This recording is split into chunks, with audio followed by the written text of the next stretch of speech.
Hello guys, welcome to another video. In this video, we're going to look at a special method in Python that is attached normally to classes and normally in OOP, programming paradigm. So we have this is a syntax of the method that we're talking about. So I'm just going to create a simple version of the class, and this class is going to be just like we did. So we're going to say class, then let's just say person, and then from this we're going to say define and or rather initialize the method that's going to contain now the properties. So I'll just keep it simple. So the name, yeah, just the name. Okay. So this is what we have done before, guys. So for those that maybe you are wondering what is happening. So this is just a class. This is a keyword, and then this is the actual name of the class that we are thinking of that as a reward object. And then this is a function simply called a method. Okay. So this is called init, or rather stand for initialization. So we are now initializing what properties this is going to have. So just a name property. Okay. And normally that is like variables that we have. So now what's going to happen is we're going to say self dot. Now we assign a variable. I mean, you assign it a value. So self dot name equals to just name. So the best way we can do this is just on your left you have a variable, and then on the right you have the value of that variable, which is just the property. So now what we're going to do now is we are going to create this special method. Now, this special method is what actually helps us to understand what was passed into the object that is attached to this class person. So from there, what you're saying is create the special method. So this is a rather function called simple method. So this is going to underscore underscore str underscore underscore. And we are going to just requires one argument, and that is or rather a parameter, that is to say self. So the reason why we are putting the self is because whatever property is being initialized or attached to the class person will also be passed on to this. Okay, so it's just more like an indirect inheritance. So from here we just say return. Okay, so I'm gonna format this string. I'm going to say um, maybe just return whatever the name. So self dot name. Okay. Then once that is done, now we can go on to create now the object to map the class onto object. So different people or individuals are facing who have different names. So you can have as many objects as you want.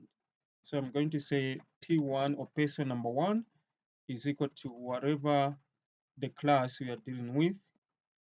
And then now you can see something that pops up onto just on top here. It says the name. Okay. So now this is now where we pass in the actual name of what that has been initialized to. So you can just say Philly. Now that is a string, so Philly, Philmon. Okay, so Philmon Siwali. So this is just a single name. Okay. Now the idea is this. I can simply um, let me just make it more readable or understandable. Okay. So I'm gonna also pass in the age. Then I'm also going to do the same. So self dot age. Then also age. Okay. so that it actually makes sense. So in this method called str, that stands for string, so I can also get that is the place order, those curly braces. So I'm gonna pass in the age. Okay, so I'm now, I've actually added um one variable, or rather just a property, to this person or individual. So he or she is called the name and the age. Okay, so now passing in the actual values to those properties. So the name, and then you can see now it tells us to say go to the age and passing anything, okay, to this person.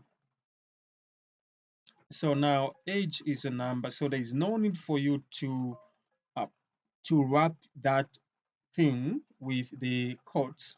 So just going to say, let's say maybe 24 or maybe 23, okay.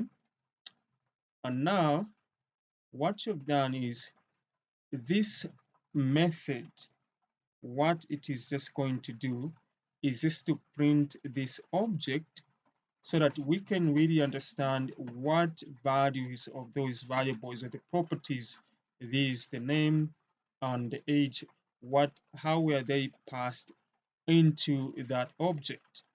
So now we're going to say just print now p1. That's all we have to do.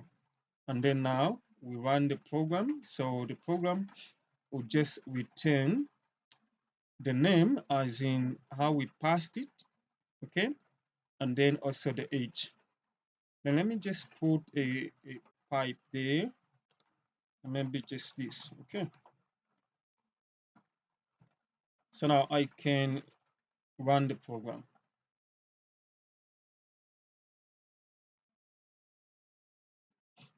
Okay, now you can literally see that this is how we passed in the name. Okay, we haven't actually attached any message like because this data is not meaningful to anyone that is looking at this data. So we don't know what 23 means. We don't know what Fremon Suwale means. It could be a name for anything.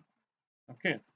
So what has helped us to do this is just the method, this part. Okay. Because when we actually disable this, let's comment this. Okay. Now you understand that if you are just to print the object, it is going to give us some, you know, something that is not even readable. Okay. Um,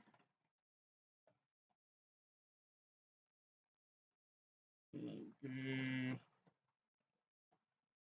okay, so you see what is you're just going to say, okay, this information is sitting on this location in your memory, like if you're using the RAM or the ROM, whichever type of memory.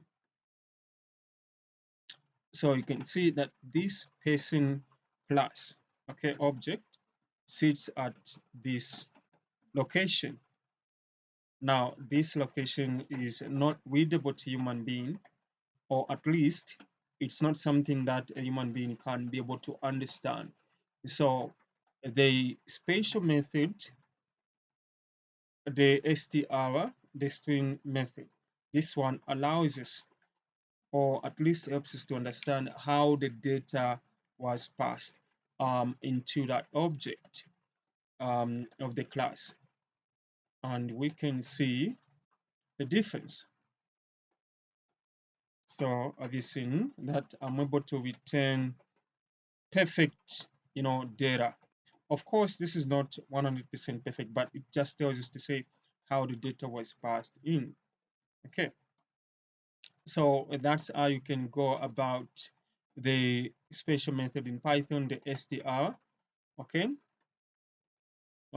you just have to understand this. Okay, so here you use the keyword return, so that here you are able to print it out what was returned. Okay, So thank you so much for watching and have a good day.